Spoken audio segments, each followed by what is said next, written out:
Video के प्रारंभ में ही आपको बताना चाहता हूं, अगर आप Reliance Nippon Life Insurance Company Limited के फिक्स सेविंग प्लान की eligibility criteria, fix regular addition, death benefit, maturity benefit की डिटेल को उदाहरण के साथ समझना चाहते हैं, जो थंबनेल आपकी स्क्रीन के ऊपर है, ये वीडियो आपको लाइफ इंश्योरेंस प्लेलिस्ट में मिल जाएगी। तो चैनल पे लाइफ इंश्योरेंस प्लेलिस्ट चेक करें और ये वीडियो अंत तक देखें, तभी आप सारी जानकारी जान पाएंगे। तो आज की वीडियो को शुरू करते हैं और जानते हैं सरेंडर वैल्यू की डिटेल। अगर आपके पास 5 साल या 7 साल के प्रीमियम पेमेंट टर्म के साथ में ये प्लान है, तो 2 साल लगातार प्रीमियम पे करने के बाद ही आप पॉलिसी को सरेंडर कर सकते हैं, उससे पहले सरेंडर नहीं कर पाएंगे। अगर आपका प्रीमियम पेमेंट टर्म प्लान लेते वक्त 10 साल का आपने चुना होगा, तो 3 साल प्रीमियम पे करने के बाद ही पॉलिसी सरेंडर की जा सकती है, उससे पहले नहीं।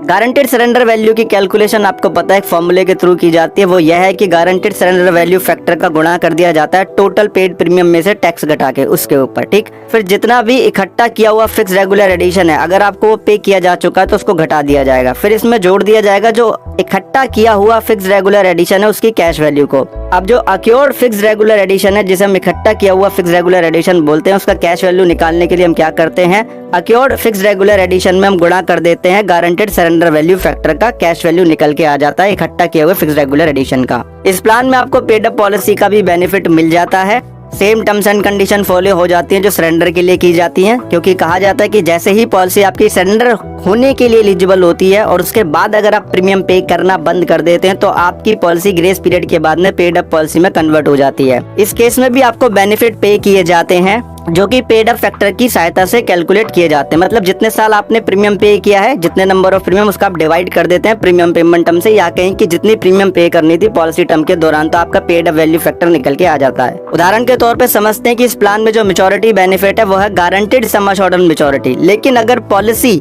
हमारी पेड अप पॉलिसी हो गई है, 3 साल प्रीमियम पे करने के बाद में हम प्रीमियम नहीं पे कर पा रहे हैं, तो मैच्योरिटी बेनिफिट क्या हो जाएगा, paid up sum assured maturity. वो किस तरीके से निकाला जाएगा, गारंटेड सम अश्योर्ड मैच्योरिटी में गुणा कर दिया जाएगा पेड अप फैक्टर का। इसी तरीके से डेथ बेनिफिट भी ऐसे मिलेगा और फिक्स रेगुलर एडिशन भी इसी तरीके से मिलेगा, हर एक बेनिफिट में पेड अप फैक्टर का गुणा करके। अब आपने ये पूछा था कि हम खुद कैसे डाउनलोड कर सकते हैं, तो आप इनकी वेबसाइट पे जब जाएंगे तो पूरा स्क्रॉल अप कर दीजिएगा। जब बॉटम ऑफ द पेज आएंगे आपको डाउनलोड का ऑप्शन दिखाई देगा, उसके ऊपर आप क्लिक कर देंगे, न्यू विंडो ओपन हो जाएगा और आपको ये ऑप्शन नजर आ जाएंगे। प्रोडक्ट ब्राउजर भी आप ले सकते हैं, यहाँ से डाउनलोड कर सकते हैं और बोनस रेट की भी हिस्ट्री पूरी तरीके से आप जान सकते हैं। कुछ नहीं करना, सीधा वेबसाइट पे जाना है। आपने पूछा, इस वजह से मैंने ये यहाँ पे बताया है, इससे ज्यादा इस चीज का और कोई मतलब नहीं है। अब देखिए, रिलायंस निप्पॉन लाइफ का जो फिक्स सेविंग प्लान है, ये एक ऑफलाइन प्लान है। अब इस वजह से एक दिक्कत क्या आई कि हम जब इसके पॉलिसी डॉक्यूमेंट का जो सैंपल ढूंढ रहे थे, जिसमें कि हमें सरेंडर वैल्यू फैक्टर की डिटेल पता लग जाती है, उससे हम सरेंडर वैल्यू को हम कैलकुलेट कर लेते, तो वो हमें नहीं मिल पाई।